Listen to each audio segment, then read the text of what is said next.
भगवान को हिस्सेदार बना लिया कि भगवान जी मैंने 100 की ठगी मारी है, 1 रुपया तू ले ले, तेरा भी हिस्सा मिल गया, तू भी खुश और मैं भी खुश। वाह कितना चालाक है आदमी। प्रसाद सुख सुख दे, पंजाबी जी कहते सुख सुखनी, हिंदी में कहते मन्नत मांगना। इस्लाम धर्म में, हिंदू धर्म में। और मन्नत मांगते कितनी है? 25.25 का प्रसाद, 1.25 रुपए का प्रसाद, 51 का। हमने एक दिन सोचा ये 25 पैसे ऊपर क्यों रखते हैं। बाद में ख्याल आया कि जब जाके डिब्बा रखते हैं 25 पैसे का प्रसाद भगवान का, 25 रुपए का खुद रगड़ जाते हैं। क्या ये सच्चाई नहीं? एक पीस निकालते, ले मालिक तेरा, और बाकी डिब्बा खुद रगड़ जाते हैं। क्या ये सच नहीं? यही सच है, यही हकीकत है। तो ये तो कोई बात नहीं हुई। प्रसाद कैसे बन गया बताइए। प्रसाद 2 तरीकों से बनता है। एक तो अल्लाह वाहिगुरु राम दिव्य दृष्टि डालें या उनके चरणों में रखा जाए। नंबर 2, क्योंकि वो तो निराकार हैं, कोई संत सत पुरुष जो उस मालिक से जुड़ चुका हो, ऐसा संत, ऐसा फकीर अपनी निगाह डाले या हाथ लगा दे, वो प्रसाद होता है। लेकिन आमतौर पे देखा गया दोनों में से कुछ भी नहीं होता, फिर भी लोग खुद ही प्रसाद रखते हैं, खुद ही बना लेते हैं और खुद ही खा जाते, कहते मालिक खा गया। तो भाई ये गलत है, ये सही नहीं है। मन को साफ करो। इन झंझटों में परमात्मा नहीं, ना वो अमीरी में ना गरीबी में। जिसका मन साफ है मालिक मिलता उसको है। जिसकी श्रद्धा भावना अंदर से तड़प है, जो अंदर से व्याकुल है, जो उसके लिए वैराग्य में रोता है, मालिक उसके पास पता नहीं कब आके खड़ा हो जाता है और कभी जाता ही नहीं। तो आप उस परम पिता परमात्मा को अपना बनाना चाहते हो तो छल कपट ना करो, चलित्र ना करो। वो चलित्रों में आने वाला नहीं है। कई अलग तरह का कपड़ा, अलग तरह का खाना, अलग तरह के पैसे, अलग तरह के गहने पहनने से वो मिलता नहीं। पंजाबी में एक दोहा किसी अच्छे नेक इंसान ने या किसी फकीर ने लिखा है, एडा भोला खसम नहीं जेड़ा मगर चलित्र ना जाने। वो इतना भोला होता तो लोग बेच के खा जाते।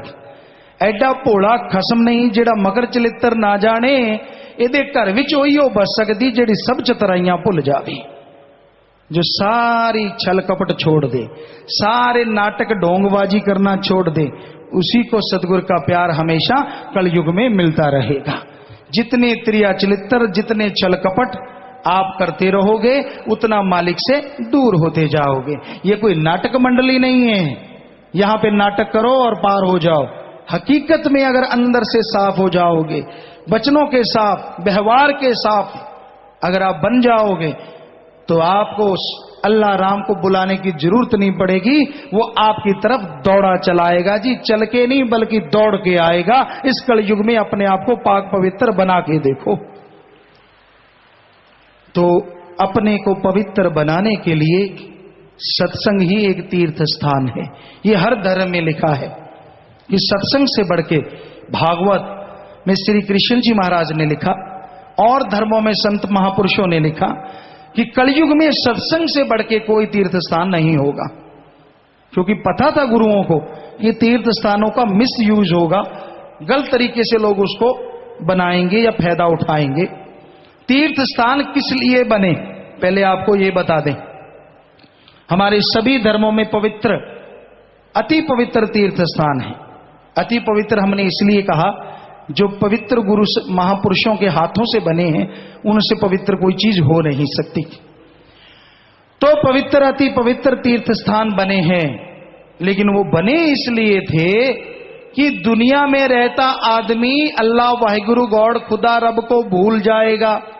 जब तीर्थ स्थान पे आए, डुबकी लगाए, तो उससे अपना अल्लाह वाहिगुरु राम याद आए और वो घर में जाके मालिक को फिर से याद करने लग जाए। जैसे दूध को जाग लगा देते हैं, वैसे राम नाम की जाग लग जाए और वो फिर से मालिक को याद करने लग जाए। बने तो इसलिए थे, पर आज हम बहुत जगहों पे गए हैं। कई जगहों पे तो लिस्ट लगी हुई है, सिर दर्द है तो 50 रुपए, ज्यादा बुखार रहता है तो 100 रुपए, पेट दर्द है तो 1000 रुपया, फलाना दर्द है तो 5000, ये कैंसर जैसा रोग है तो 25,000 चढ़ाओ और मालिक की रहमत को पाओ। बड़ी हैरानी होती है, पैसा लिया जाता है। क्यों? हम चैलेंज करते हैं शरेआम। हमने सारे धर्म पढ़े हैं। हमारे हिंदू धर्म के पवित्र वेद शास्त्र गीता रामायण महाभारत को 5वां वेद कहते हैं। सिख धर्म की पवित्र गुरबाणी, इस्लाम धर्म की पवित्र कुरान शरीफ कुरान मजीद, और ईसाई धर्म की पवित्र बाइबल। शेख फरीद, नामदेव, धन्ना भगत, कबीर जी, रविदास जी, जितने भी संत पैगंबर आए उनकी वाणी को पढ़ा, जीवन को पढ़ा, पढ़ रहे हैं। कोई भी पवित्र ग्रंथ मिल जाता है उसे पढ़ लेते हैं। सभी को पढ़ा और पढ़ के रिसर्च निकाला।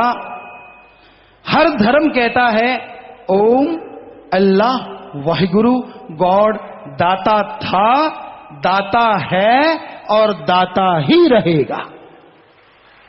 ये लिखा हुआ है सभी धर्मों में। किसी में नहीं लिखा कि परमात्मा लेता है। सभी धर्म कहते हैं जो मांगे ठाकुर अपने से, सोई सोई देवै, लेवै नहीं देवै।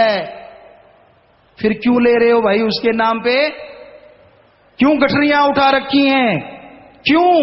इस क्यों का जवाब ही तो मुरोड़े लगा देता है, क्योंकि ग्रंथों में तो लिखा नहीं कहीं पैसा लेना चाहिए। जब वाहिगुरु राम नहीं लेता, उसका संत पीर फकीर लेगा? ये किस पवित्र ग्रंथ में लिखा है बताओ? मांगन मरण समान है, मत कोई मांगो भीख, मांगन से मरना भला, ये सतगुरु की सीख। तो मांग के नहीं खाना चाहिए कभी भी। गुरु साहबानों की वाणी में भी लिखा है, आप ध्यान से सुनिए, शायद श्री गुरु नानक देव जी महाराज की वाणी है।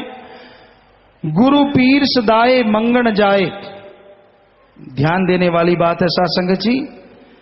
कितना स्पष्ट लिखा है, इससे ज्यादा स्पष्ट क्या लिखेंगे? कहीं कहते हैं कहां लिखा है, ये देखिए। गुरु पीर सदाए मंगन जाए, ताके मूल न लगिए पाए। गुरु पीर बनता है।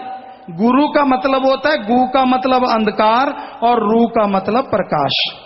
जो अज्ञानता रूपी अंधकार में ज्ञान रूपी दीपक जला दे, वो सच्चा गुरु है।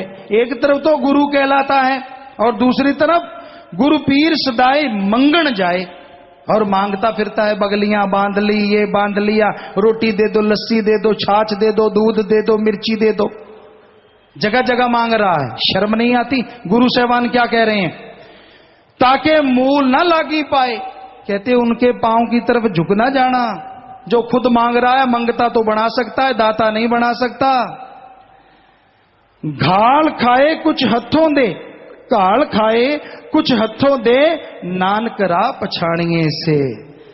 कि जो खुद अपने हाथों से किर्त कमाई करे, मेहनत करे, और उस मेहनत की कमाई से दूसरों को खिलाए, ऐसा गुरु मिले तो समझ लो वो पूर्ण गुरु है।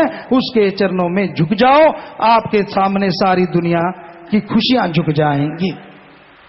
तो बहुत बड़े वचन गुरु साहबानों ने फरमाए हैं, पर यही सच्चे वचन जब सुना देते हैं, लोग बड़ा हम पे क्रोध करते हैं, बड़ा गुस्से होते हैं।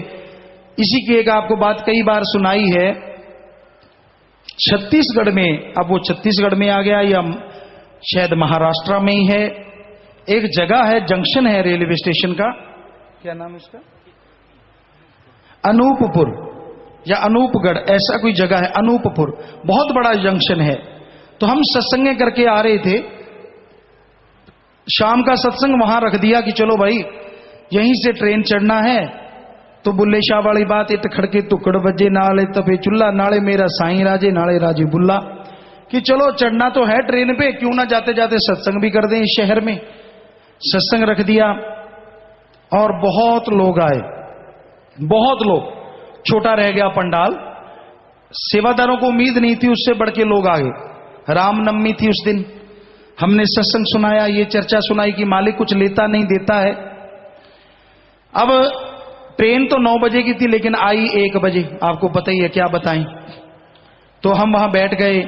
एक सज्जन ने पर्ची भेजी, सज्जन मिले, वो पुजारी